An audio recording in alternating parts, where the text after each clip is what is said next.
Assalamualaikum warahmatullahi wabarakatuh. Perkenalkan, nama saya Imelda dari PGMI 3 semester 3 dengan NIM 0306232077. Salam kemanusiaan. Izinkan saya mengajak kita semua untuk mendiskusikan materi kepalang merahan tentang Gerakan Palang Merah dan Bulan Sabit Merah Internasional. Yang pertama ada sejarah Gerakan Palang Merah dan Bulan Sabit Merah Internasional. Pada tanggal 24 Juni 1859 di kota Solferino, Italia Utara, pasukan Perancis dan Italia sedang bertempur melawan pasukan Austria dalam suatu pertempuran yang mengerikan.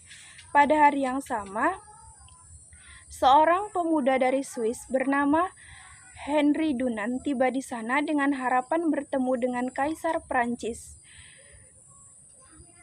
Pada waktu itu, bantuan medis militer tidak cukup untuk merawat 40.000 orang yang menjadi korban pertempuran tersebut. Tergetar oleh penderitaan antara yang terluka, Henry Dunant bekerja sama dengan penduduk setempat segera bertindak mengkoordinasikan bantuan untuk mereka. Kedua, ada Komite Internasional untuk Pertolongan bagi yang Terluka dan pendirian Perhimpunan Nasional atau ICRC. ICRC dibentuk pada 1863 dan merupakan badan netral yang mandiri.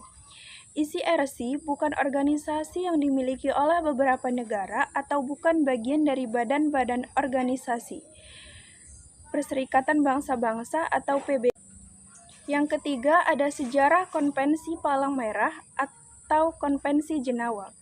Dengan dukungan pemerintah Swiss, pendirian Gerakan Palang Merah dapat sukses menjadi sebuah konvensi diplomatik.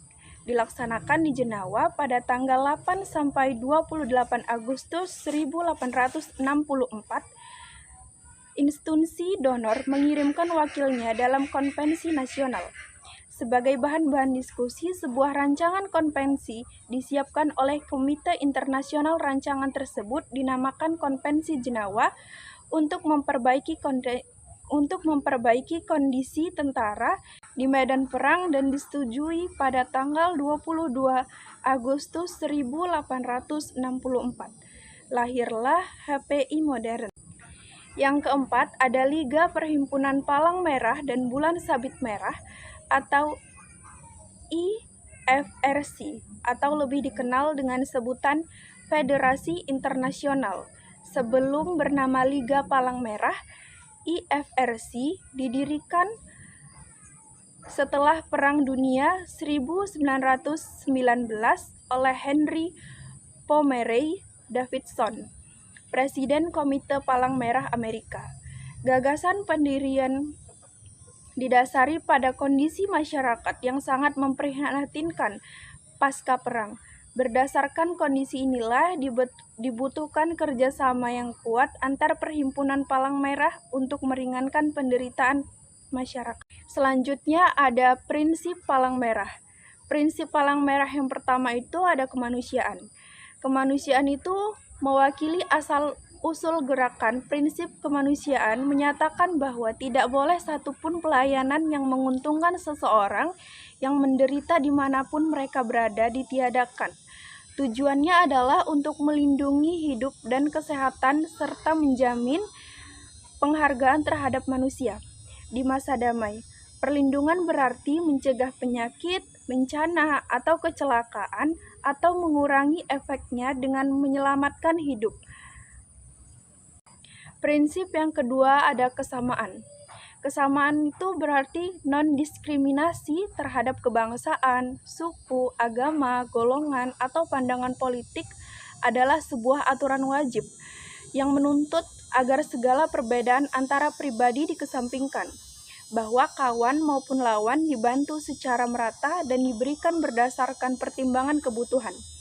Prioritas pemberian bantuan harus berdasarkan dengan tingkat kedaruratannya serta profesional dengan penderitaan yang ingin. Tiga, ada kenetralan. Kenetralan berarti menahan diri dari memihak dalam mempermasalahkan politik, agama, ras, dan ideologi. Apabila palang merah atau bulan sabit merah memihak, mereka akan kehilangan kepercayaan dari salah satu kelompok masyarakat dan sulit untuk melanjutkan aktivitas mereka. Setiap anggota gerakan dituntut untuk dapat menahan diri, bersikap netral, dan tidak mengungkapkan pendapat mereka selama sedang bertugas. Prinsip yang keempat ada kemandirian. Secara umum, kemandirian berarti bahwa institusi palang merah dan bulan sabit merah menolak segala jenis campur tangan yang bersifat politis, ideologis, atau ekonomis yang dapat mengalihkan mereka dari jalur kegiatan yang telah ditetapkan oleh tuntutan kemanusiaan. Itu ada kemandirian. Secara umum, kemandirian berarti bahwa institusi palang merah dan bulan sabit merah menolak segala jenis campur tangan yang bersifat politis, ideologis, dan ekonomis yang dapat mengalihkan mereka dari jalur kegiatan yang telah ditetapkan oleh tuntutan kemanusiaan. Yang keenam itu ada prinsip kesatuan. Prinsip kesatuan secara khusus berhubungan dengan struktur institusi dari perhimpunan nasional. Yang ketujuh ada prinsip kesemestaan. Kesemestaan, penderitaan memerlukan respon yang semesta juga. Prinsip kesemestaan menuntut tanggung jawab secara kolektif di pihak gerakan. Selanjutnya ada lambang gerakan palang merah dan bulan sabit merah internasional. Yang pertama itu ada sebagai tanda pengenal. Lambang sebagai tanda pengenal digunakan pada masa damai atau pada saat tidak terjadi konflik perang atau pada saat tidak terjadi bencana, gunanya adalah sebagai tanda pengenal. Yang kedua, ada sebagai tanda perlindungan. Lambang tersebut digunakan ketika konflik perang atau saat bencana terjadi. Selanjutnya, ada materi gerakan kepalang merahan untuk PMR. Yang pertama ada kepemimpinan, pertolongan pertama, remaja sehat peduli sesama, siaga bencana, kesehatan remaja, dan donor darah. Sekian yang dapat saya sampaikan. Lebih dan kurang saya mohon maaf. Billahi taufiq wal hidayah. Wassalamualaikum warahmatullahi wabarakatuh.